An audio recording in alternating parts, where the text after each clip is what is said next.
اگر زندگی میں مشکلات ہیں تو مشکلات سے بچنے کا حل یہی ہے کہ حسبنا اللہ و نعم الوکیل پڑھا کرو۔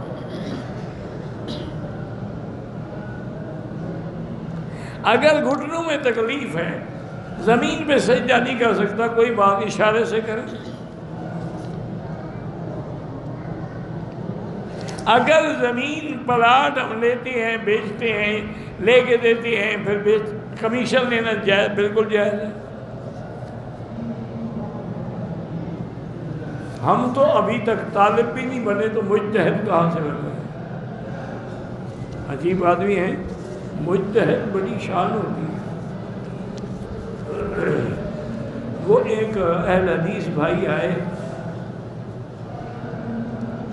انہوں نے علامہ انور شاہ، وہ اہل حدیث بھی عالم تھے، مولوی تھے، علماء میں سے،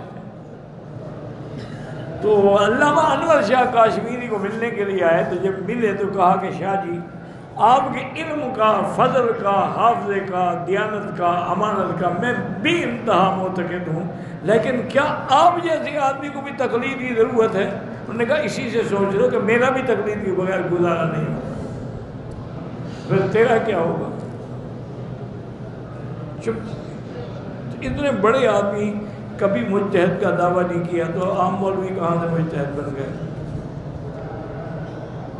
جراب پہن کے طواف کر سکتے ہیں؟ ہاں کر سکتے ہیں۔ ہمارے علاقے میں کھاد کی بوری 2000، پتہ نہیں کیا، یہ 6 ماہ کے بعد 3000، ہاں ٹھیک ہے وہ جائز ہے، لیکن یہ کام بھی نہ کیا۔ جائز تو ہے، بیمہ پالیسی بغیر عذر کے ناجائز ہے۔ ایک عذر ہوتا ہے کہ جیسے بعض ملک ایسے ہیں کہ بغیر انشورنس کے آپ اتر ہی نہیں سکتے، وہاں تو مجبوری ہے۔ نماز میں سجدے والی جگہ کو دیکھنا افضل ہے۔ اگر عمرے کا طواف کرتے ہوئے تھوڑی دیر کے لیے دونوں کندھوں پہ چادر ڈال دی، کوئی بات نہیں۔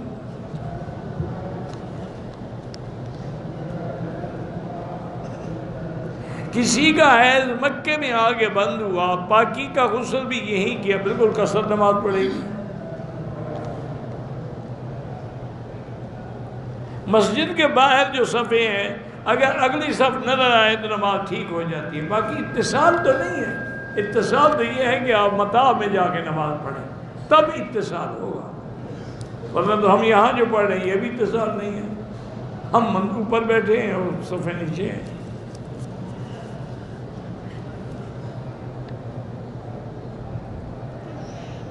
کہتے جی ختم نبوت کے مسئلے پر کیا شیعہ کو بھی ہم ساتھ لے سکتے ہیں؟ لے سکتے ہیں، شکار کے لیے تو ہر چیز کو ساتھ لیا جا سکتا ہے۔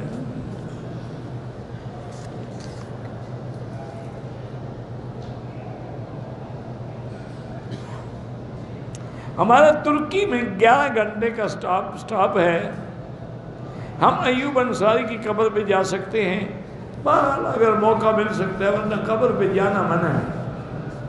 حضور نے فرمایا کہ قبر کی نیت کر کے نہ جائیں، لیکن آپ تو اسی شہر میں موجود ہوں گے نا، پھر جا سکتے ہیں۔ بہرحال کبوتر چوک پہ کھڑی ہو یا بلی چوک پہ کھڑی ہو، اگر اگلی صفحے نظر آتی ہے نماز ہو جاتی ہے اور نہیں ہوتی۔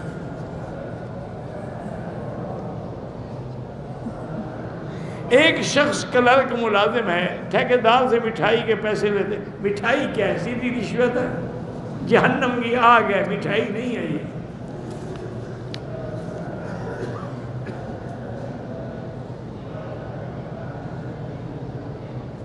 6 سال پہلے میں نے بائک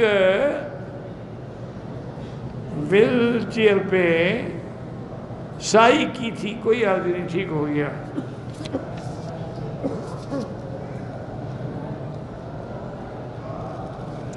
ایک آدمی کو نوکری لگتی ہے، 3-4 دن کے بعد چھوڑ دیتا ہے، استغفار زیادہ پڑھے۔ اگر کسی بری عادت میں مبتلا ہو استغفار پڑھے۔